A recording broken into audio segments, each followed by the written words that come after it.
noches. Buenas noches. Realmente, si hubiéramos querido tener un prólogo a nuestra presentación como lo que pasó recién, creo que no hubiera pasado, ni que, aunque lo hubiéramos buscado expresamente, ¿no?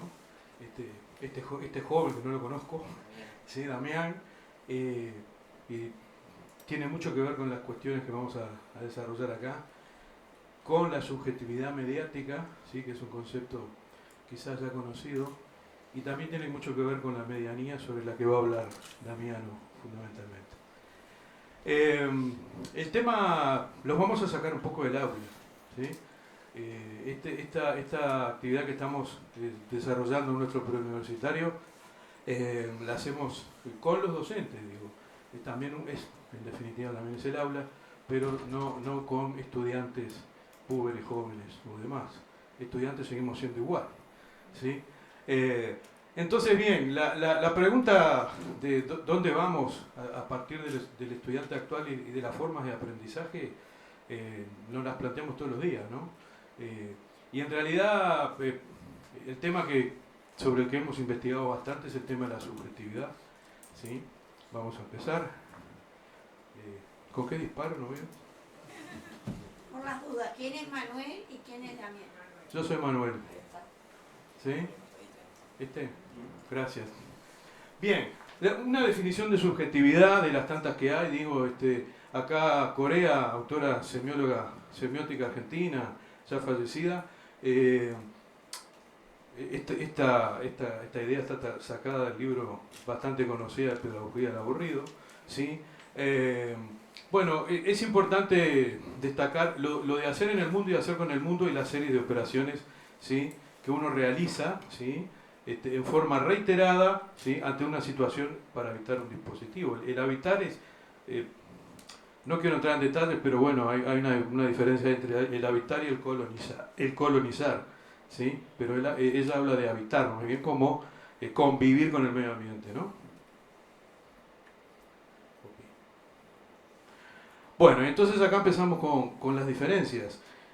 Durante el Estado más fuerte, cuando hubo una fuerte institucionalidad, Estado, familia, iglesia y demás, se consolida la subjetividad pedagógica o académica, esto también está tomado de esta misma autora, que lo que prioriza especialmente son esos aspectos, ¿no? Memoria, conciencia, argumentación y el escribir y leer. Y acá, ¿cuál es el propósito del escribir y el leer? ¿Sí? No es solamente conocer la herramienta o tener la habilidad de eso, sino que eso tenía otro fundamento que estaba detrás de toda esta cuestión, que era todo el tema de la civilización, ¿sí? Y Sabater ahí menciona que el escribir y el leer tiene como propósito civilizar lo que pasa y también lo que nos pasa.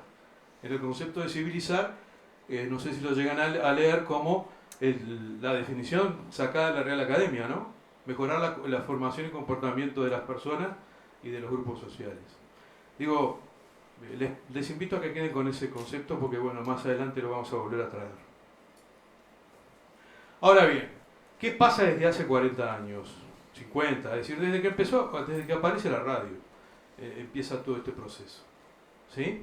Que obviamente se aceleró en los últimos 10, 15 años, ¿sí? Bueno, aparece el hombre audiovisual, ¿sí? Con esas características, algunas de las características que este autor español, ¿sí? Trabaja en el año 98, ¿sí?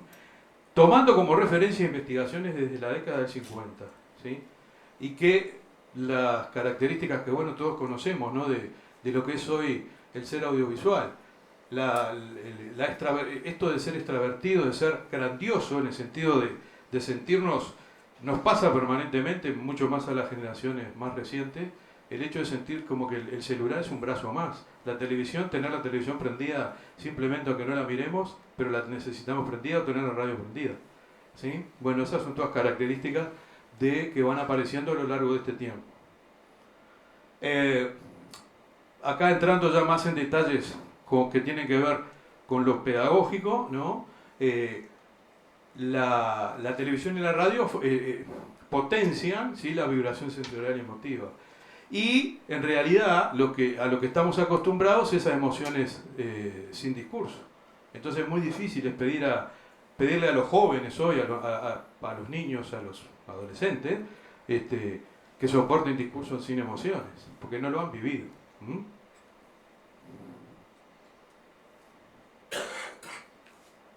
Bien. Otro tema más vinculado quizás a la sociedad del consumo, ¿no? Esperar, ¿sí? Eso no es posible, la inmediatez. ¿Mm? El consumismo, más que acumular cosas, se ha convertido en el breve goce de las cosas, ¿sí? Esto Bauman lo ha investigado bastante.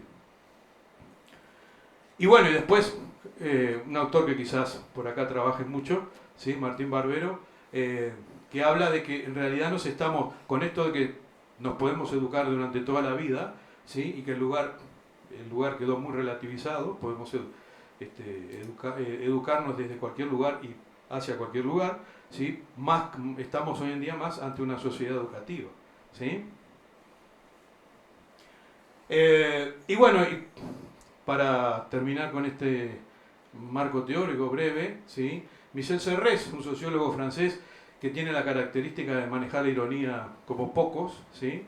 El año pasado sacó un librito que se llama Pulgarcita, el nombre tiene doble sentido obviamente, en el cual es un personaje, ¿sí? No le da una edad, pero sí es un niño, en la cual, bueno, es una metáfora casi novelada, en una escuela, ¿sí? Y las cosas que ella se pregunta permanentemente, ¿no? Bueno, hoy el saber es anunciado y lo tiene todo el mundo. El saber que hace no mucho era privilegio de quien estaba delante de un salón de clase. ¿Mm? Pulgarcita por el pulgar, ¿no? Porque sí, pulgarcita por el uso del pulgar en el celular, obviamente, ¿no? Bueno, con todo esto, ¿qué pasó con la subjetividad? Y bien, mutó, se cambió el ropaje y hoy lo que más destaca en la subjetividad son esas cuestiones, algunas de ellas, que son las más destacadas, que están puestas en esa explosión, ¿no? La emoción, la imagen, el relato, ¿sí? La inmediatez, la no cohesión. Y Corea a todo eso le llama subjetividad mediática. ¿Ve? Y ese es el joven, el estudiante, el alumno que tenemos delante. Acá una breve comparación entre las dos subjetividades, ¿no? Esto también está fundamentado en todo el texto de Corea. Y bueno, creo que acá le doy paso a mi colega Damiano. ¿Empiezo ahí? Sí, yo me voy a parar. Bien. Permiso. Yo después me voy a parar también. Yo necesito también. Yo tengo Bien. 20 años más que vos. Bien. No, lo que Manuel les estaba planteando, estaba presentando a nivel teórico, tiene que ver con lo que Omar Rincón llama cultura mediática. Es decir, nuestros estudiantes, los que entran en nuestras clases, a nuestras aulas, provienen de esa cultura mediática, son el producto de esa cultura mediática. Cultura mediática a la cual, por ejemplo, Damián forma parte y Damián explotó perfectamente sus conocimientos de la cultura mediática para llegar o para lograr lo que logró. Porque lo que utilizó justamente fueron algunas herramientas como puede ser la escritura, la matemática, lo verbal, herramientas que obviamente forman parte de esta cultura mediática y que todos los que estamos acá participamos de esa cultura mediática. Es decir, a través de Instagram, de Facebook, escribimos, por más breve que sea, utilizamos la herramienta escritura.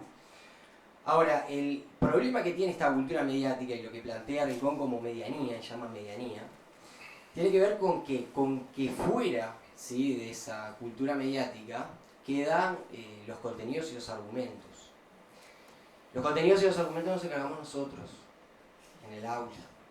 Nosotros tenemos que trabajar eso en el aula. Y eso en la cultura mediática, en la medianía, no está, no interesa, no importa. Yo no necesito argumentar.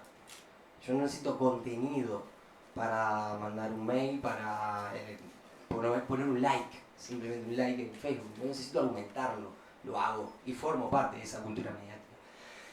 Entonces, el gran desafío nuestro, como educadores, al momento de entrar a la clase, al aula, es, bueno, cómo yo logro recibir a ese chico, a ese estudiante que proviene de esa cultura mediática, con esas costumbres, con esos saberes de la medianía, cómo yo logro que piense, que razone, que vincule, que analice, que argumente.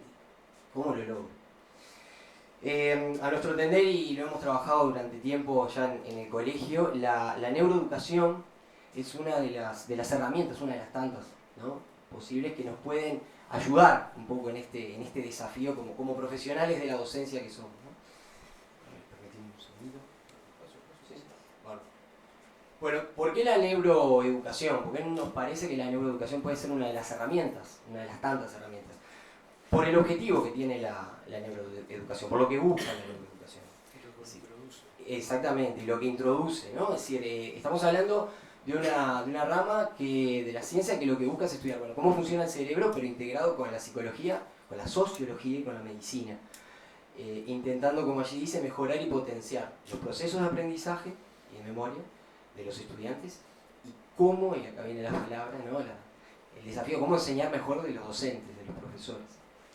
Me tomo la licencia. Muchas de las experiencias que hemos visto aquí logran esto. Y ahora vamos a...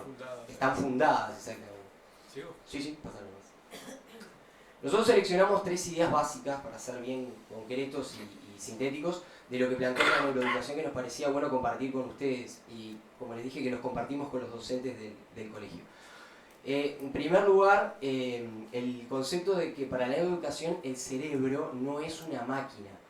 Justo se fue se fue con el Gabriel.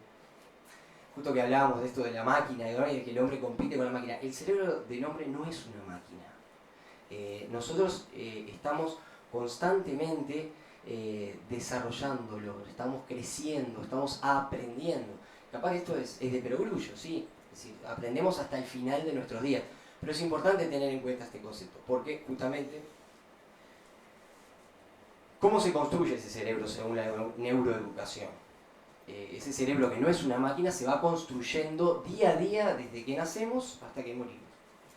El tema es cómo se construye. No es una construcción ni continua, no es un ferrocarril, no es un camino que tiene un principio y un fin, no es homogénea y no es sincrónica. ¿Ah? ¿Y qué es lo que plantea la neuroeducación? Plantea que nuestro cerebro, a lo largo de nuestra vida, se va desarrollando, va creciendo y va abriendo, como dice Mora, ventanitas distintas que tienen que ver con el razonamiento, con la empatía, con la emoción, con el proyecto de futuro, con lo que tiene que ver con lo moral, con lo ético. A lo largo de nuestra vida, nuestro cerebro, en determinados momentos, cada uno de nosotros totalmente distintos, va abriendo esa ventanita. Y lo importante, lo que plantea la neuroeducación, es que esa ventanita que se abre necesita, para poder desarrollarse ese cerebro de la mejor manera y para potenciar a ese cerebro, del entorno. Sí, necesita del entorno, y hablamos del entorno social, familiar, emocional y obviamente del entorno educativo, de lo que hace el docente en el aula. Por lo tanto, como primer punto, trato de cerrar rápidamente esto, es importante nosotros como docentes tener en cuenta que tenemos ante nosotros un estudiante que está formando, que su cerebro está constantemente en crecimiento y en desarrollo y se está formando, cada uno abriendo una ventanita distinta, ¿no? Yo un poco lamento que usaron ustedes, porque yo discrepo con él en el sentido de que creo que cada vez es más necesario el educador. La persona. ¿Sí? No, es una actividad sin humana. el vínculo no hay nada. El acto educativo no se da si no hay ser humano. Y eso tiene que ver también con la evolución, ¿sí?, con la civilización que hemos construido, ¿no? Entonces, a veces se confunde educación con instrucción. La instrucción sí se puede obviar el ser humano, porque la instrucción pasa por otro lado. O enseñar algoritmos, por supuesto que sí se puede hacer, pero la educación no se logra sin la intervención humana. Entonces, por eso yo insisto mucho, ¿sí?, con que nos tenemos que llamar educadores, no docentes, educadores.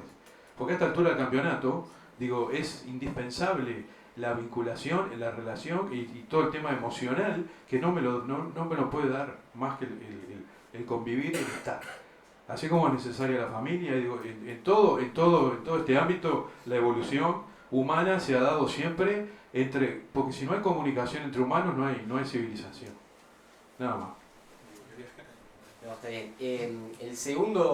La segunda idea de la neuroeducación, y justamente hago mención a la exposición de la colega Grosa, la colega de historia, a la cual justamente la emoción es algo importantísimo, o se mostró como algo relevante en esa actividad que planteó. La segunda idea que plantea la neuroeducación tiene que ver con que lo de los hemisferios ya conocido por todos, lo sabemos, el derecho, el izquierdo, para qué se dedica uno, qué función tiene uno y qué función tiene el otro. Falso.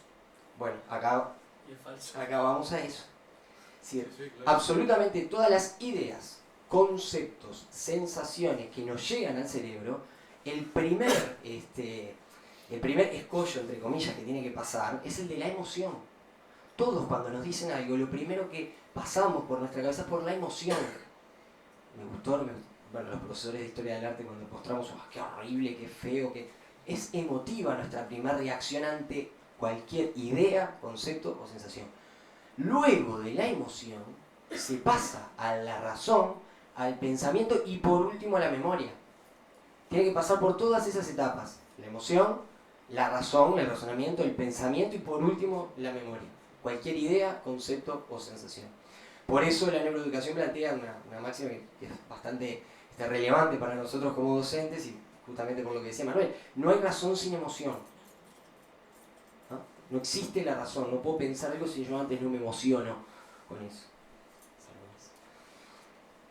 ¿Cómo encender la emoción? Bueno, la curiosidad, lo llamativo, lo nuevo. Entro al aula con algo raro, nuevo. Eso es típico de la cultura mediática, lo raro, ¿no? Si lo raro está a la orden del día. Si hay algo raro que aparece en la televisión, ¡ah! Excelente, me atrapó. ¿Sí? Lo bizarro, lo raro, lo nuevo. La curiosidad se enciende con eso, con lo nuevo, con lo llamativo, con lo que sale de lo común. Y ahí se enciende la emoción y a partir de ahí aparece la atención. ¿Cuál es el problema nuestro siempre en la clase? No, la atención. ¿Cómo despertar la atención del estudiante en el aula? Bueno, es importantísimo la curiosidad para la neurociencia. Y justamente a partir de la curiosidad y la emoción y en consecuencia la atención del estudiante es que ahí se logra pasar a esa cuarta fase que sería el aprendizaje, la memoria, que quede, que sedimente en el estudiante. Si el estudiante me atendió lo que dije, tengo grandes posibilidades que lo que dije le quede y sedimente y sea un aprendizaje y quede en la memoria, lo pueda evocar cuando lo necesite. ¿Sí? El último concepto que plantea la neuroeducación y que nos parecía importante compartir con ustedes también es el concepto de la repetición y del error. La repetición es fundamental, es clave, esto no es nuevo, y es clave también el error. El error es importantísimo y tiene que ver justamente con esto de lo emocional. Pensemos cuando nosotros repetimos una acción, nos equivocamos, la volvemos a repetir y nos sale bien, buenísimo. Bien, lo logré. Pensemos en el jugador de fútbol o de básquetbol que entrena penales, no sé, horas, tiro libre o lo que sea. Es decir, en cualquier ámbito, la repetición a nivel del aprendizaje es fundamental. Y el error es normal y el error tiene que existir y hay que trabajar con el error. Porque el error es importante para lo que viene después, que es el placer. En amarillo aparecen todos esos conceptos que son típicos, si alguien se percató, de la medianía. Todos los que puse acá en amarillito son típicos de la medianía. Reacción emocional, placer. ¿Sí? ¿Sigo? Sí. Bueno, y por último, dentro de esto de la repetición, la neuroeducación plantea o habla de la repetición convergente. ¿Qué es esto de la repetición convergente? El repetir los conceptos cuando yo los trabajo en el aula, pero repetirlos no por el simple hecho de repetir algo igual. Como yo le dije hace un rato, tengo en la clase 10, 15, 20 estudiantes que están abriendo ventanitas distintas, ¿no? En su momento, en su individualidad. Y bueno, y yo tengo que enseñar, tengo que lograr que aprenda algo, que entienda algo. Bueno, esos conceptos que yo tengo que enseñar, los tengo que repetir, pero los tengo que repetir muchas veces desde perspectivas diferentes, porque lo que digo acá uno lo puede agarrar, el otro no, pero si lo repito de nuevo y de otra manera y con un ejemplo distinto logro lo que dice ahí, un significado emocional para uno en una oportunidad, para otro en otra oportunidad. Y ese tipo de repetición convergente, lo interesante que plantea la neuroeducación es que no solo es útil para el estudiante, sino también para el propio docente, ¿no? Ahí Mora cita a Cicerón, ¿sí? Para lograr aprender hay que saber enseñar, dice. Bueno, es importantísimo eso.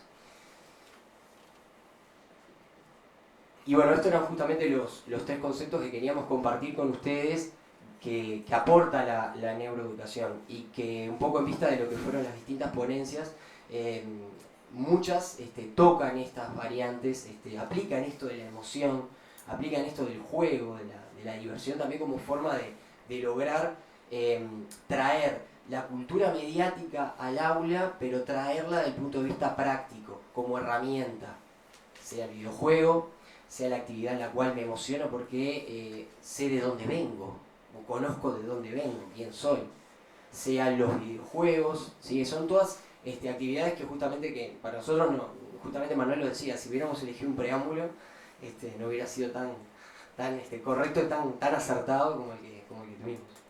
José Manuel. Bien, ahora sí me voy a parar. Bueno, bien. No, un poco para retomar aquello que aparecía en el primer slide sobre el tema de la lectura y la escritura en aquella subjetividad pedagógica, ¿no? Que tenía ese propósito civilizatorio. Y bueno, este mismo autor, ¿sí?, responde que ante esta nueva subjetividad tenemos que apelar a la perspectiva que él llama civilizada. Es decir, buscar en la especie humana que tenemos muchas más cosas que nos identifican que aquellas que nos separan, ¿sí? Y ahí tenemos algunas de todas esas cualidades, ¿sí?, características que fue mencionando Damiano, ¿sí?, el lenguaje, curioso, que están todas de alguna manera u otra aparecen mencionadas en este paso de la neuroeducación. ¿Sí? El lenguaje, bueno, es aquello que nos hace casi iguales como especie humana, ¿no? Y después, bueno, aparecen todas esas otras definiciones que Damiano trabajó: curiosidad, emoción, atención, gozo, placer, aprendizaje, error y saber. Entonces, eso en realidad es quizás la búsqueda que tenemos que seguir perfeccionando y seguir trabajando en esta nueva modalidad, nueva por llamarla de alguna manera, si ya tiene unos cuantos años, de esta subjetividad en la cual hoy vimos claramente los ejemplos, ¿sí?, de los compañeros que trabajaron y que presentaron su trabajo de aula, y nosotros nos mirábamos y nos reíamos porque decíamos, es increíble, pero esto está permanentemente aflorando, y lo que creo que muchas veces no se hace este análisis o esta reflexión desde este lado, ¿sí?, y lo cotidiano y el estar en clase todos los días no nos permite hacer este tipo de cosas. Entonces, por eso nosotros desde el equipo de dirección trabajamos mucho este aspecto, ¿sí?, de reflexión. Invitamos a los docentes a que lo hagan, o a los educadores que lo hagan con nosotros, ¿sí? Bueno, hay una bibliografía básica de todas estas cuestiones que he mencionado. Creo que es la última. Muchas gracias.